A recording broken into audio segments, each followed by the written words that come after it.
Joining us now from Oklahoma, Republican Congressman Kevin Hern. Congressman, thanks for making time for us.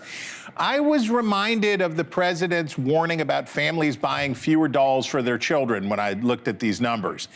It's very hard to convince Americans to endure transitory economic disruption in service of a bigger plan. That definitely did not work for Joe Biden and the Democrats on inflation. Tell me why you think this is different. Well, thanks for having me. You know, you go all the way back 40 years ago when we saw Ronald Reagan trying to take over from an abysmal administration of Jimmy Carter. We're seeing that same thing now. It takes a little while to get everything put back to where it was.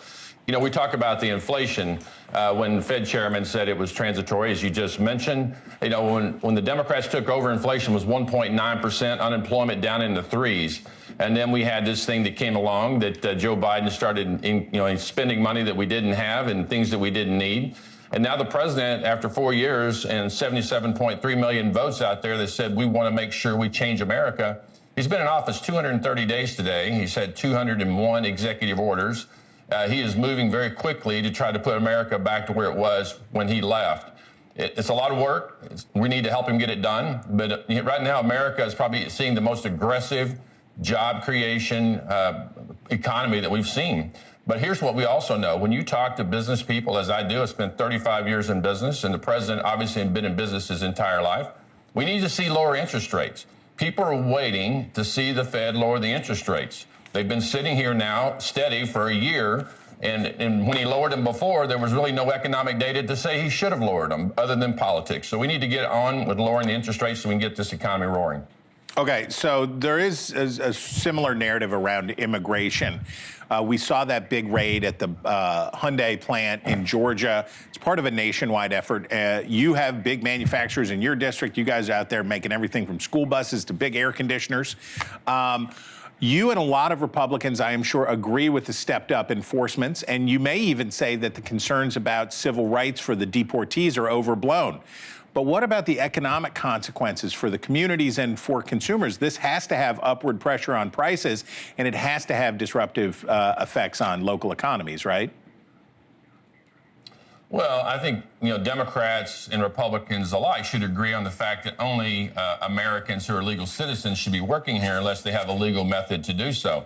If you're illegal, I don't care who the company is, you should not be here working. And the president has made this statement when he was running for office. And he's fulfilling the promises he made on the campaign trip. So I don't know why anybody's surprised. He has said this time and time again. Everybody should support that. Unfortunately, we have, these jobs are being taken by folks who are not here in the rightful way. And we should put those jobs, fill those jobs with American workers. And I think the president's going to do that. These businesses will do that. I got to tell you, Main Street America is applauding what the president is doing. It may not be what's happening inside the Beltway in Washington, D.C. that's exciting with my Democrat colleagues. But in America, I had some guys tell me yesterday, said, I feel safe again. I feel like we're on the right path. And that's here in Oklahoma. Okay. From your perch on the Ways and Means Committee, you had a much more pleasant August than those poor folks over on appropriations. The next fight is looming over a potential government shutdown at the end of this month. So I want to start with the question of rescissions. Some Republicans, like Susan Collins, senator from Maine, have gone so far to say that the president's recent withholding of monies appropriated by Congress is illegal. You voted for the White House's initial request to claw back $9 billion, though you said it wasn't an easy choice. Where are you now? Are you concerned about this latest round of what we call pocket rescissions? Well, certainly within the president's legal purview to do so, and I'm sure it will be challenged. It will go to the courts, as everything he did in the first 4 years, and certainly as he's done so far.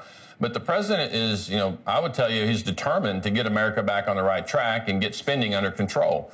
You look at the tariff dollars coming in. I think it's like $187 billion so far. It's projected to be somewhere a couple trillion over the next decade. These things are all important. You also have to cut spending by having the permanent tax rates that we saw in the working family tax cuts. These are all really important issues to get America back and close these $2 trillion deficits that we're seeing and lower our borrowing dependency. And this is all part of it. Okay, so on the question of these rescissions, right? So it does make life more complicated as you have to deal with Democrats, right? Because Republicans, whether it's just in the Senate, are definitely going to need some Democratic votes to prevent a shutdown at the end of this month. How do you convince Democrats, come to the table, let's compromise, if at the same time Republicans also hold the position that the president can also cut spending or impound dollars? How does that complicate the negotiations?